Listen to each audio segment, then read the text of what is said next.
Students நம்ம இன்றைக்கி பார்க்க போகிற டாபிக் என்னென்னு பார்த்தீங்கன்னா குவாண்டம் கிரிப்டோகிராஃபி நெட்வொர்க் செக்யூரிட்டியை நம்ம பார்க்க போகிறோம். இந்த குவாண்டம் கிரிப்டோகிராஃபி அப்படின்னா என்னென்னு பார்த்தோன்னா இஸ் என்கிரிப்ஷன் மெத்தட். அதாவது ஒரு டேட்டாவை இங்கேருந்து இங்கே சென்ட் பண்ணுறதுக்காக நம்ம யூஸ் பண்ணுவோம் இல்லையா, அது வந்து encryption method uses quantum mechanics to secure and transmit data in a way that is considered unhackable. அதாவது டேட்டா வந்து பார்த்திங்கன்னா சென்டர்லேருந்து ரிசீவருக்கு போனோன்னா அந்த டேட்டா வந்து யாரால் ஹேக் பண்ண முடியாது. இதுக்கான யூஸ் பண்ணால் குவாண்டம் மெக்கானிக்ஸ் வந்து யூஸ் பண்ணுறாங்க. இப்போது ஆஸ் யூஷுவல் கிரிப்டோகிராஃபியில் நம்ம என்ன சொல்வோம்னு பார்த்தீங்கன்னா, சென்டர்லேருந்து ரிசீவருக்கு டேட்டா அனுப்புவோமா, த்ரூ என்ன பண்ணுவோம், பிளைன் டெக்ஸ்ட்லேருந்து சைபர் டெக்ஸ்ட்டுக்கு போகும், அப்படி தானே. அண்ட் தென் இது வந்து என்கிரிப்ஷன் சொல்லுவோம் இல்லையா, பிளைன் டெக்ஸ்ட்லேருந்து சைபர் டெக்ஸ்ட்டுக்கு போகிறது என்கிரிப்ஷன்ஸ். அண்ட் தென் சைபர்லேருந்து பிளைன் டெக்ஸ்ட் அகைன் கன்வெர்ட் ஆகுது பார்த்திங்கன்னா டிஸ்கிரிப்ஷன்ஸ். இந்த மாதிரி மெத்தடில் தான் நமக்கு வந்து பார்த்திங்கன்னா டேட்டா சென்ட் ஆகும். அதான் நம்ம என்ன சொல்லுவோம்னா கிரிப்டோகிராஃபி அப்படின்னு வந்து சொல்லுவோம். இப்போ இந்த கிரிப்டோகிராஃபியில் என்ன ஒரு பிரச்சனைன்னு பார்த்தோன்னா, it is a traditional method. ஓகேவா. இப்போ சென்டர்லேருந்து ரிசீவருக்கு வந்து நம்ம டேட்டா வந்து என்கிரிப்ஷன்ஸ், ஏதாவது ஒரு என்கிரிப்ஷன்ஸ், நிறைய அல்காரிதம்ஸ் இருக்குது இல்லையா, டிரான்ஸ்போசிஷன், சைபர், ஆர்எஸ்ஏ, எனிதிங், ஏதாவது ஒரு மெத்தட் மூலிமா நம்ம என்ன பண்ணுவோம், என்கிரிப்ட் பண்ணி அனுப்புவோம் இல்லையா. நம்ம இந்த என்கிரிப்ட் பண்ணி அனுப்புறத அதர்ஸ், அதாவது மூணாவது மனுஷன் யாராவது பார்த்தா கூட நமக்கு என்ன தெரியாதுன்னா, நடுவில் சென்ட் ஆகும்போது யாராவது ஒருத்தர் அந்த டேட்டாவை ஹைட் பண்ணி பார்த்துடுறாங்க அப்படின்னா நமக்கு வந்து அது தெரியாது. அதான் சென்டருக்கும் தெரியாது, ரிசீவருக்கும் தெரியாது, நம்ம டேட்டாவை யாராவது பார்த்துருக்காங்கன்றது தெரியாது. இந்த மாதிரி இருக்கிறதுனால தான் என்ன யூஸ் பண்ணுற ஆரம்பித்தாங்கன்னு பார்த்தீங்கன்னா குவாண்டம் கிரிப்டோகிராஃபியை யூஸ் பண்ண ஆரம்பித்தாங்க. இந்த குவாண்டம் கிரிப்டோகிராஃபியில் என்னென்ன ஃபங்க்ஷன்ஸ் நடக்குது அப்படின்றத பார்க்கலாம். இப்போ கிரிப்டோகிராஃபின்னு என்னென்னு சொல்கிறது உங்களுக்கு கிளியராக புரிஞ்சுருக்கோம் இல்லையா. இப்போ இந்த குவாண்டம் கிரிப்டோகிராஃபின்றது பார்த்தீங்கன்னா நம்ம ஆர்டினரி இருக்க கிரிப்டோகிராஃபியோட டிஃப்ரெண்ட்டாக இருக்கும். இங்கே வந்து பார்த்தீங்கன்னா ஃபிசிக்ஸ் யூஸ் பண்ணுவாங்க, physics model and then mathematics model use பண்ணி டேட்டாவை வந்து சென்ட் பண்ணுவாங்க. இப்போ சென்டர்லேருந்து ரிசீவருக்கு ஒரு டேட்டா போகுதுன்னா அது எந்த மாதிரி மெத்தடில் இருக்குன்னா ஃபிசிக்ஸ் ஆர் மேத்தமெட்டிக்கலில் அந்த டேட்டா வந்து போகும். இந்த quantum cryptography uses individual particles of light. இப்போ வந்து இந்த குவாண்டம் கிரிப்டோகிராஃபியில் நம்ம எப்படி வந்து சென்டர்லேருந்து ரிசீவருக்கு டேட்டாவை அனுப்புகிறோன்னா த்ரூ ஃபோட்டான்ஸ் மூலிமா தான் நான் அனுப்புவோம். எது மூலிமானா transmit over fibre optic wire. அதாவது சென்டர்லேருந்து ரிசீவருக்கு லைட் மூலிமா தான் நம்மளுடைய டேட்டா வந்து போகும். இது வந்து பார்த்திங்கன்னா ஃபோட்டான்ஸ் எப்படி இருக்கும்னு பார்த்தீங்கன்னா பைனரி பிட்ஸாக இருக்கும். பைனரி பிட்ஸ்னால் என்னது, 0 or 1 தான் வந்து டேட்டா வந்து சென்ட் ஆகும். இங்கே வந்து பார்த்திங்கன்னா செக்யூரிட்டி சிஸ்டம் வந்து ரிலையபிளாக இருக்கும். எப்படி வந்து ஒர்க் ஆகுதுன்றதை நான் வந்து சொல்கிறேன்.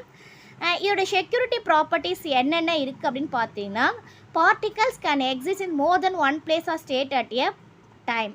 அதாவது என்ன பார்த்தீங்கன்னா ஒரு வாட்டி தான் நம்ம பிளேஸ் பண்ண முடியும், மோர் தென் ஒன் பிளேஸ், ஒன்றுக்கு மேலே நம்ம வந்து அமுச்சிக்கலாம் அதே டைமில். A quantum property cannot observe without changing. அதாவது குவாண்டம் ப்ராப்பர்ட்டி என்ன பண்ண முடியாது, நம்மளால் சேஞ்ச் பண்ண முடியாது, டிஸ்டர்பன்ஸ் பண்ண முடியாது. Whole particles cannot be copied. எல்லாமே வந்து ஒரே நேரத்தில் காப்பி பண்ணி அனுப்ப முடியாது. இதுதான் பார்த்தீங்கன்னா advantages. Photons R used for quantum cryptography. Photons வந்து பார்த்திங்கன்னா குவாண்டம் கிரிப்டோகிராஃபியில் நம்ம அனுப்புறதுனால என்னென்ன குவாலிட்டிஸ்லாம் இருக்கணும் அப்படின்னு பார்த்தீங்கன்னா, their behaviour is well understood and they are information carriers in optical fibre cables. அதாவது எப்படி இருக்கணும்னு பார்த்தீங்கன்னா, இது எதன் மூலிமா நம்ம இன்ஃபர்மேஷன் பாஸ் பண்ணோம்னா ஆப்டிக்கல் ஃபைபர் கேபிள்ஸ் மூலிமா தான் இன்ஃபர்மேஷன் நம்ம வந்து பாஸ் பண்ணுவோம். இது எக்ஸாம்பிள்ஸ் எங்கே வந்து இது யூஸ் பண்ணுவாங்க இந்த குவாண்டம் கிரிப்டோகிராஃபி அப்படின்னு பார்த்தீங்கன்னா, குவாண்டம் கீ டிஸ்ட்ரிபியூஷன் QKD இதில் தான் நம்ம வந்து யூஸ் பண்ணுவோம். ஃபார் எதுக்காகனா செக்யூர் கீ எக்ஸ்சேஞ்ச் பண்ணுறத செக்யூர் மெத்தடுக்காக யூஸ் பண்ணுறோம். சரி, ஓகே இந்த குவாண்டம் கிரிப்டோகிராஃபினா என்னன்னு சொல்லிட்டு நம்ம ஓரளவுக்கு பார்த்தாச்சு இல்லையா. இது எப்படி ஒர்க் ஆகுது அப்படின்றத நம்ம வந்து பார்க்கலாம். In theory quantum cryptography works by following a model. இது வந்து எப்போ டெவலப் பண்ணாங்க அப்படின்னு நம்ம வந்து பார்த்தோம்னா 1984 தான் நம்மளுக்கு வந்து டெவலப் பண்ணாங்க. இப்போ ஃபார் எக்ஸாம்பிள் நம்ம வந்து பார்க்கலாம். இப்போ 2 பேர் இருக்காங்க, 2 பீப்புள்ஸ். இங்கே ஒரு சென்டர் அண்ட் தென் ரிசீவர் 2 பேர் இருக்காங்க. அவங்க வந்து பார்த்திங்கன்னா டேட்டாவை எக்ஸ்சேஞ்ச் பண்ண போகிறாங்க வித் மெசேஜ் வந்து செக்யூராக இருக்கணும். இது வந்து எப்படி இருக்கணும், நம்ம சொன்னோம் இல்லையா, இந்த கீ வந்து ஃபோட்டான்ஸ் எப்படின்னா ஒன் டைரக்ஷனில் தான் நம்ம வந்து அனுப்புவோம். இந்த டைரக்ஷனில் நம்ம ஸ்ட்ரீம் ஆஃப் ஃபோட்டான்ஸ் வந்து ட்ராவல் பண்ணுவோம். ஒவ்வொரு ஃபோட்டான்ஸும் பார்த்திங்கன்னா 0 1 ரெப்ரசன்ட் நம்ம சொல்லி பைனரி டிஜிட்டாக இருக்கும். சிங்கிள் பிட்டாக தான் நம்ம வந்து அனுப்புவோம். இந்த ஃபோட்டான்ஸ் ட்ராவல் த்ரூ இந்த ஃபோட்டான்ஸ் எப்படி போகும் பார்த்தீங்கன்னா போலரைசர் அப்படின்னா என்னென்னு பார்த்தீங்கன்னா is a filter that enable certain photons, அதாவது இந்த போலரைசர் மூலமாக தான் அந்த சர்டன் வந்து பாஸ் பண்ணும் சேம் வைப்ரேஷன்ஸ். அதாவது எப்படி ஒர்க் ஆகும், இப்போ நம்ம வந்து பிக்சர் டயக்ராமேட்டிக்காக சொல்லும் போது உங்களுக்கு கிளியராக புரியும்னு நினைக்கிற ஸ்டூடெண்ட்ஸ், இது எப்படி வந்து இந்த குவாண்டம் கிரிப்டோகிராஃபி ஒர்க் ஆகுதுன்றதை இப்போ நம்ம வந்து பார்க்கலாம். இந்த போலரைஸ் ஸ்டேட்ஸ்ன்னு பார்த்தீங்கன்னா இந்த மாதிரி 4 இதுவாக போகுது. ஹொரிசாண்டல், வெர்டிக்கல், டயக்னல் இந்த சைடு, இந்த டயக்னல் இது வந்து பார்த்தீங்கன்னா 0 பிட், இது 1 பிட். இதுவும் பார்த்தீங்கன்னா இந்த சைடில் இருக்குது 1 பிட், இந்த சைடில் இருக்குது பார்த்தீங்கன்னா நமக்கு வந்து 0 பிட். இப்போ இந்த transmission as one of two polarization representing a single either 0 or 1. இப்போ வந்து பார்த்தீங்கன்னா இதுக்கும் 0 இதுக்கும் 0 இல்லையா, இதுக்கு 1 இதுக்கு 1. இப்போ ஃபார் எக்ஸாம்பிள் இப்போ வந்து பாருங்கள், இப்போ வந்து சென்டர் வந்து எப்படி ஃபோட்டான்ஸ் வந்து பைனரி பிட்ஸாக தான் அனுப்புகிறோன்னு சொல்கிறோம் இல்லையா. இப்போ 1 1 0 அப்படின்றத நம்ம அனுப்புகிறோம். இப்போ 1ன்றது பார்த்தீங்கன்னா இப்படியும் அனுப்பலாம் இப்படியும் அனுப்பலாம், 2 இருக்குது இல்லையா. இப்போ இந்த சென்டர் வந்து பார்த்திங்கன்னா இப்போ இந்த பொசிஷனில் வந்து அனுப்புகிறாங்க. இந்த பொசிஷன் அனுப்பும் போது ரிசீவரும் சேம் போலரைசரை யூஸ் பண்ணாங்கன்னு பார்த்தீங்கன்னா கரெக்டாக அந்த டேட்டா வந்து நமக்கு வந்து சென்ட் ஆகிடும். இப்போ பாருங்கள் திருப்பி 1 இருக்கா, இப்போ 1க்கு இங்கே வந்து சென்டர் பார்த்திங்கன்னா இதே மாதிரி அனுப்புகிறாங்க. ஆனால் இதுவும் 1 தான் இல்லையா, இதுவும் 1 தான். இப்போ இங்கே ரிசீவர் வந்து இந்த போலரைசரை யூஸ் பண்ணிட்டாங்கன்னா ராங் டேட்டாவாக போயிடும். அப்போ வந்து இது 0ன்னு அக்செப்ட் பண்ணிக்கும். அப்போ என்ன வந்து சொல்லுவாங்கன்னு பார்த்தீங்கன்னா சென்டர் வந்து ரிசீவர் கையில் வந்து சொல்லுவார், இந்த மாதிரி இந்த இதை அனுப்பிச்சிருக்கேன் போலரைசர், நீ என்ன பண்ணியிருக்கேன்னு கேட்பாங்க. நானும் இது தானே, நான் அப்போ கரெக்டாக வந்துச்சுன்னு அர்த்தம். நெக்ஸ்ட்டு வந்து கேட்பாரு, நான் வந்து இதை அனுப்பிச்சிருக்கேன், நீ என்ன அனுப்பிச்சிருக்க, நான் இதை அனுப்பிச்சேன்னா ஓகே இது வந்து ராங் ஆகிடுச்சு, நீ வந்து ரீசென்ட் பண்ணுன்னு அர்த்தம்.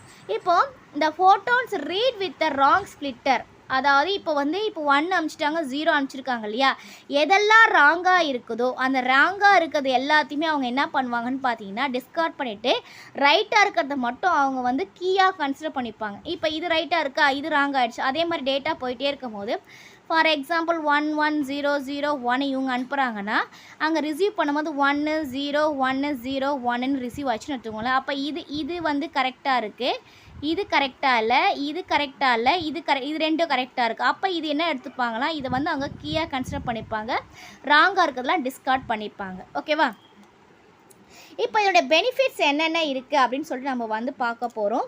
என்ன பெனிஃபிட்ஸ் அப்படின்னு பார்த்தீங்கன்னா ப்ரொவைட் செக்யூர் கம்யூனிகேஷன்ஸ், அதாவது இப்போ வந்து பார்த்தீங்கன்னா இன்னொன்று சொல்ல மறந்துட, இப்போ நடுவில் யாராவது வந்து ஓகேவா, நடுவில் அதர் பர்சன்ஸ் யாராவது வந்து இப்போ இவங்களுக்கு என்ன அனுப்பிச்சிருக்காரு இவங்களுக்கு தெரியாது இல்லையா, அப்போ இவங்க வேறு ஏதாவது இப்படி இருக்கிறது ஏதாவது இந்த போலரைசரை யூஸ் பண்ணாங்கன்னா ஒன்ஸ் ஒரு வாட்டி வேறு மாறிடுச்சுன்னா என்ன ஆகுனா இதோடைய தன்மையே மாறிடும். ஓகேவா. இப்போ இங்கன்னா 1னா இங்கே 0ன்னு வந்துடும். அப்போ இங்கே வந்து 0ன்னு அப்போ ஆனால் இவங்க வந்து கரெக்டாக இது வந்து யூஸ் பண்ணுறாங்க. இவங்க கரெக்டாக யூஸ் பண்ணாலும் இந்த இடத்துல மாறிடுச்சு இல்லையா, அப்போ இங்கே வரும்போது 0ன்னு வந்துடும். இப்போ இவங்க சென்டர் வந்து ரிசீவர் கையில் வந்து கேட்பாங்க, என்ன நீங்கள் நான் இந்த போலரைசர் அமிச்சேன், நீ என்ன அமிச்ச, நானும் இதுதான் அமிச்சேன் அப்படின்னு சொல்லுவாங்க. அப்போ ஏன் நமக்கு கரெக்டாக வரல, அப்போது யாரோ நடுவில் வந்து நம்ம டேட்டாவை பார்த்துருக்காங்கன்னு தெரிஞ்சு என்ன பண்ணுவாங்கன்னா அதை வந்து டிஸ்கார்ட் பண்ணிவிடுவாங்க. ஓகேவா. இப்போ நம்ம ஏற்கனவே இருக்க கிரிப்டோகிராஃபியில் நம்ம என்ன சொன்னோம், நடுவில் யார் பார்த்தாலும் நமக்கு வந்து தெரியாது சொன்னோம். ஆனால் இந்த குவாண்டம் கிரிப்டோகிராஃபியில் யார் பார்த்தாலும் சென்டர் அண்ட் ரிசீவர் 2 பேத்துக்குமே தெரிஞ்சிடும். அடுத்த இது வந்து பார்த்திங்கன்னா அவங்க வந்து செக்யூராக அனுப்ப ஆரம்பிப்பாங்க. யாரோ ஒருத்தர் பார்க்குறாங்கன்னு சொல்லிட்டு வேறு மெத்தடை யூஸ் பண்ணி அனுப்புவாங்க. அதான் பார்த்தீங்கன்னா செக்யூர் மெக்கானிசம்ஸ். இது வந்து பார்த்திங்கன்னா இது வந்து நமக்கு வந்து டிஃபிகல்ட்டாக இருக்கும். இதை கிராக் பண்ணுறதுக்கு நிறைய நம்பர்ஸை கொடுக்கும்போது நமக்கு டிஃபிகல்ட்டாக இருக்கும். ஏன்னா ஃபிசிக்ஸ் அந்த மாதிரி யூஸ் பண்ணுறாங்க இல்லையா, அதனால இது செக்யூர் மெத்தட் ஆஃப் என்கிரிப்ஷன்ஸ் அப்படின்னு வந்து சொல்கிறோம். நெக்ஸ்ட்டு பார்த்தீங்கன்னா டிடெக்ட்ஸ் எவர்ஸ்ட்ராப்பிங். எவர்ஸ்ட்ராப்பிங் யார், தேர்ட் பார்ட்டி. இந்த தேர்ட் பார்ட்டி இருக்கிறத நம்மளால் தடுக்க முடியும். ஏன்னா யாராவது ஒருத்தர் யூஸ் பண்ணும் போது நமக்கு வந்து அது தெரிஞ்சிடும். இந்த குவாண்டம் ஸ்டேட் வந்து பார்த்திங்கன்னா என்ன ஆகும்னா தேர்ட் பார்ட்டி பார்த்துட்டாங்கன்னா என்ன சொன்னோம், நான் சொன்னேன் இல்லையா, அந்த குவாண்டம் ஸ்டேட்டே சேஞ்ச் ஆகி மாடிஃபை ஆகிடும். அதனால யாரோ ஒருத்தர் பார்த்துருக்காங்கன்றது நமக்கு வந்து தெரிஞ்சிடும். நெக்ஸ்ட்டு வந்து பார்த்திங்கன்னா multiple methods for security. Next advantage பார்த்தீங்கன்னா நமக்கு என்ன பண்ணலாம், நியூமரஸ் குவாண்டம் கிரிப்டோகிராஃபி ப்ரோட்டோகால்ஸில் யூஸ் பண்ணலாம். சிலது பார்த்திங்கன்னா QKD இது வந்து பார்த்திங்கன்னா கம்பைன் பண்ணி என்கிரிப்ஷன் மெத்தடை செக்யூரிட்டியை இன்க்ரீஸ் பண்ணிக்கலாம். மோர் தென் 1 செக்யூரிட்டியை இன்க்ரீஸ் பண்ணிக்கலாம். இப்போ இவ்வளோ தூரம் இருந்தாலும் இதில் சில அட்வான்டேஜஸ் இருந்தாலும் டிஸ்அட்வான்டேஜஸ் இருக்கும் இல்லையா. என்ன டிஸ்அட்வான்டேஜஸ் அப்படின்னு நம்ம வந்து பார்த்தீங்கன்னா என்ன லிமிட்டேஷன்ஸ் அப்படின்னு பார்த்தோன்னா changes in polarisation and error rates. Okay, photons may exchange polarization in transmit with potentially increase over error rates. அதான் நான் என்ன சொன்னேன், சென்டர்லேருந்து ரிசீவருக்கு போகும்போது யாராவது ஒருத்தர் பார்த்தா கூட அந்த ஸ்டேட் சேஞ்சஸ் மாறும்னு சொன்னேன் இல்லையா, அந்த ஸ்டேட்டோட சேஞ்சஸ் மாறும் சொன்னேன் இல்லையா, அது வந்து யாராவது ஒருத்தர் பார்த்தா மட்டும் இல்லை, சில நேரத்தில் ஏதாவது அப்டக்கல்ஸ் வந்தாலும் சரி, ஸ்ட்ரகிள்ஸ் வந்தாலும் சரி, இதோடைய தன்மையை அதை மாற்றிடும். அதான் ஒரு டிஸ்அட்வான்டேஜ். அப்போ யார் பார்த்தாலும் பார்க்காட்டாலும் அந்த டேட்டா போகிறதுல நமக்கு என்ன ஆகும், வேறு ஏதாவது பிரச்சனையாக இருந்தாலும் அந்த குவாண்டம்ஸோடைய ஸ்டேட் மாறிடும். இப்போ 0 வந்தால் 1 இருந்தால் 0வாக மாறிடும். அது ஒரு டிஸ்அட்வான்டேஜஸ். அது மட்டும் இல்லாமல் பார்த்தீங்கன்னா, இது ரொம்ப லாங் டிஸ்டன்ஸ்லாம் யூஸ் பண்ணால் நமக்கு இந்த மாதிரி தான் நிறைய எரர்ஸ் வரும். அதனால அது எவ்வளோ தூரம் யூஸ் பண்ணணும்னு பார்த்தீங்கன்னா 400 to 500 கிலோமீட்டருக்குள்ளே தான் இதை வந்து நம்ம வந்து யூஸ் பண்ண முடியும். இது அது நெக்ஸ்ட் லிமிட்டேஷன்ஸ் என்ன, நெக்ஸ்ட் வந்து பார்த்தீங்கன்னா எக்ஸ்பென்ஸு. இந்த குவாண்டம் கிரிப்டோகிராஃபி வந்து பார்த்தீங்கன்னா ஃபைபர் ஆப்டிக்ஸ் லைன்ஸில் யூஸ் பண்ணுறோம் இல்லையா, ரிப்பீட்டர்ஸ் அந்த மாதிரி யூஸ் பண்ணுறதுனால இது வந்து விலை அதிகமாக இருக்கும். Next number of destination. It is not possible to send keys, அதாவது ஒரே நேரத்தில் 2-3 கீஸ்லாம் வந்து நம்ம வந்து சென்ட் பண்ண முடியாது. இப்போ இதான் பார்த்தீங்கன்னா என்னுடைய லிமிட்டேஷன். இப்போ கிரிப்டோகிராஃபினா என்ன, குவாண்டம் கிரிப்டோகிராஃபினா என்னன்னு சொல்லிட்டு உங்களுக்கு கிளியராக புரிஞ்சிருக்கும்னு நினைக்கிறேன். Thank you students.